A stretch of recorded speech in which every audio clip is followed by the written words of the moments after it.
J'ai vu The Exorcism. Mais en fait, si le démon n'était pas dans le scénario, mais tout simplement tapis dans l'ombre, derrière la caméra. On voit ça tout de suite dans ma rubrique.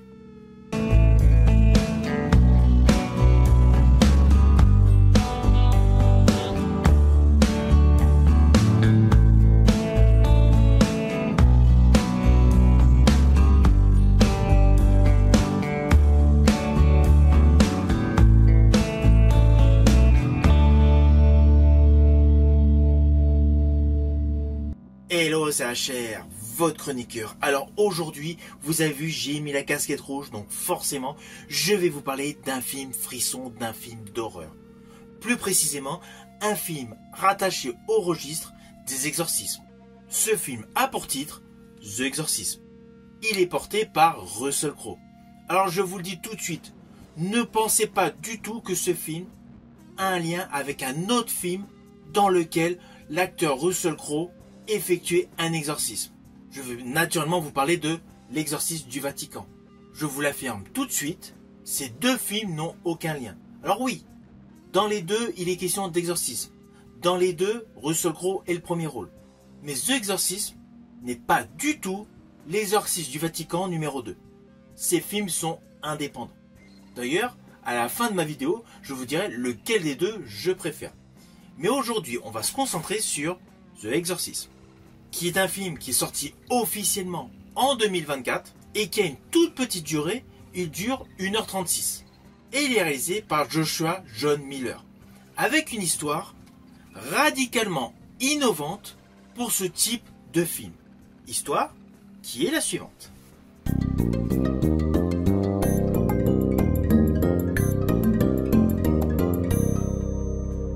Alors dans ce film, Russell Crowe a un rôle totalement différent de ce qu'il a pu faire auparavant. Il interprète un acteur has-been, ex-alcoolique, répondant au nom d'Anthony Miller. Et on s'aperçoit assez rapidement que ses liens avec sa fille sont extrêmement tendus. Celle-ci d'ailleurs a été virée de son campus et se retrouve dans l'obligation de vivre avec son père. Ça, c'est ce qui concerne le postulat de base du personnage interprété par Russell Crowe.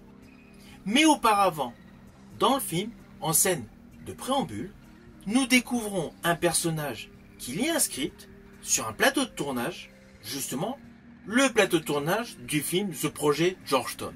Et celui-ci décède dans des circonstances particulières. En un claquement de doigts, donc, on découvre le personnage interprété par Russell Crowe, qui, justement, est appelé pour faire une audition pour remplacer l'acteur qui est mort en début de film. Alors vous doutez assez rapidement, l'audition part du principe qu'il sera embauché. On s'en doute. Vu le titre du film et vu que c'est le premier rôle, on se doute qu'il est embauché pour prendre la place de l'acteur décédé. Et là, petit à petit, on s'aperçoit, enfin on a l'impression que le plateau de tournage est hanté. Tout comme le personnage interprété par Russell Crowe, qui est hanté par ses démons intérieurs, en rapport avec sa jeunesse dans une école catholique. Alors ne vous inquiétez pas, vous me connaissez, je n'irai pas plus loin sur les lignes scénaristiques. Comme d'hab, je préfère que vous découvrez par vous-même, afin de profiter au mieux de votre séance de film. Alors sur le fond, c'est totalement innovant. Le premier rôle du film pour un film d'exorcisme n'est pas prêtre. Il est acteur jouant un prêtre. Certes, qui a une éducation catholique, mais il n'est pas prêtre. En plus, c'est un ex-alcoolique qui a des problèmes de santé. Donc là, le postulat est radicalement innovant. À cela s'ajoute le fait que le film se déroule principalement sur les lieux de tournage d'un film d'horreur, axé sur un exorcisme, avec la présentation de toute l'équipe de tournage. Ça, c'est un détail que j'ai apprécié dans ce film. En fait, nous voyons une facette du décor qu'on ne voit pas habituellement dans les films d'horreur. Là, on voit naturellement la maison qui fait office de décor principal au film Le Projet Georgetown qui est tourné sur une jeune fille qui est possédée. Et on y voit déambuler justement le personnage interprété par Russell Crowe qui est un des acteurs de ce film. Avec toute l'équipe, les trucages, les effets visuels et surtout les décors découpés. De façon de passer du rez-de-chaussée au premier étage par le côté extérieur, sans coupure de rythme. Tout ce postulat de nous présenter un film horrifique sur un plateau de tournage est plutôt une bonne idée. En plus, dans les seconds rôles, nous retrouvons Sam Worthington, le héros d'Avatar. Petite surprise au casting, qui a un rôle certes fugace en temps de présence, mais un rôle assez particulier. Ainsi, ce film a pas mal d'éléments innovateurs. Et assez vite, vous allez vous apercevoir qu'au fur et à mesure des différents plans séquences, en fait, nous avons un film à l'intérieur d'un autre film. Et les deux s'en retrouvent maudits. Alors pourquoi je dis les deux? Tout simplement parce que déjà, initialement, le film Le Projet de Georgetown est dans l'histoire un film maudit, avec justement un acteur qui est décédé, divers accidents qui se produisent. Mais implicitement, le film The Exorcist a également été maudit. Je vous ai dit en préambule que ce film était sorti en 2024. Mais en fait, le tournage de ce film s'est étalé sur plusieurs années. Pourquoi? Tout simplement parce qu'il a débuté en 2019 et il y a eu la fameuse pandémie de la Covid-19 qui a interrompu le tournage de ce film pour qu'il reprenne en 2023. Donc implicitement, ce film a subi une malédiction. Mais bon, c'est juste un constat. Revenons à ce film. Vous allez vous rendre compte que dû à ces coupures de tournage, dans le montage, il y a quelques raccords qui semblent désarticulés. Alors oui, il y a l'effet des flashbacks, histoire de rapiécer l'histoire. Mais il y a certains détails visuels, si on est vraiment bien concentré sur son écran, on s'aperçoit que dans le montage, il y a eu des petites failles. Mais bon, sur le principe de l'histoire, cela passe. Le fait de rajouter les démons intérieurs au personnage principal interprété par Russell Crowe, cela ajoute de l'authenticité et surtout de l'ambiguïté à son personnage.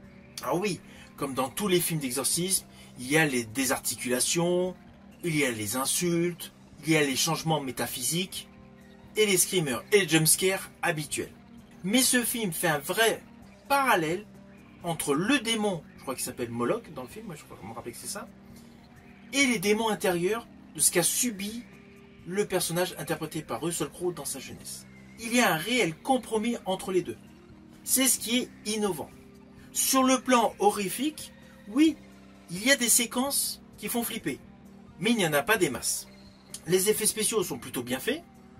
Je pense principalement aux effets pyrotechniques, avec la calcination spontanée, et tout ce qui est make-up via les transformations du visage de l'acteur Russell Crowe.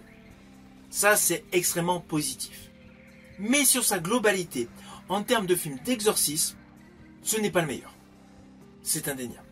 C'est un film assez conventionnel, mais la partie exorcisme s'en retrouve très réduite. En fait, la partie possession n'a qu'une phase mineure de ce film. Ce film s'articule essentiellement sur les démons intérieurs du personnage interprété par Russell Crowe via son alcoolisme et ce qu'il a subi enfant, et la malédiction portée par le démon Moloch. Mais in fine, toute la partie possession qu'on a habituellement dans les films dans ce registre, je pense notamment au dernier film que j'ai vu avec Al Pacino, The Ritual, la partie possession est plutôt courte. Alors oui, l'actrice qui joue la possédée du film Le Projet de Georgetown au sein du film The Exorcist, son jeu est bon. On croit vraiment qu'elle est possédée, mais on s'aperçoit forcément, c'est l'objectif, que ça c'est une séquence jouée. Mais la partie possession, je ne vous dis pas quel personnage au final est possédé dans ce film, c'est bien fait, c'est clair, c'est un acteur de talent. Mais c'est assez succinct. Il y a 3-4 moments flash, c'est clair, qui assurent une bonne dose de frayeur, mais la consistance, mais surtout l'annihilation du démon Moloch, selon moi, c'est un petit peu trop rapide. On va pas se mentir, ce film aurait pu avoir au moins une petite demi-heure de plus. Il y a certains aspects où c'était trop rapide. C'est pour cela que je vous le dis franchement, entre The Exorcism et l'Exorcisme du Vatican, honnêtement, j'ai préféré l'Exorcisme du Vatican. The Exorcism est pas mal, mais sans plus. Je le considère plus comme un film thriller. L'Exorcisme du Vatican était davantage un film d'horreur. Même si le film The Exorcism comporte de belles scènes horrifiques, C'est selon moi davantage un thriller horrifique au lieu d'être un film d'horreur. It's all right to be afraid. Have faith. He will protect his children. When it happens, run.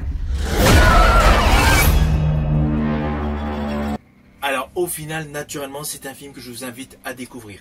Essentiellement, si vous êtes un aficionado de la filmographie de Russell Crowe.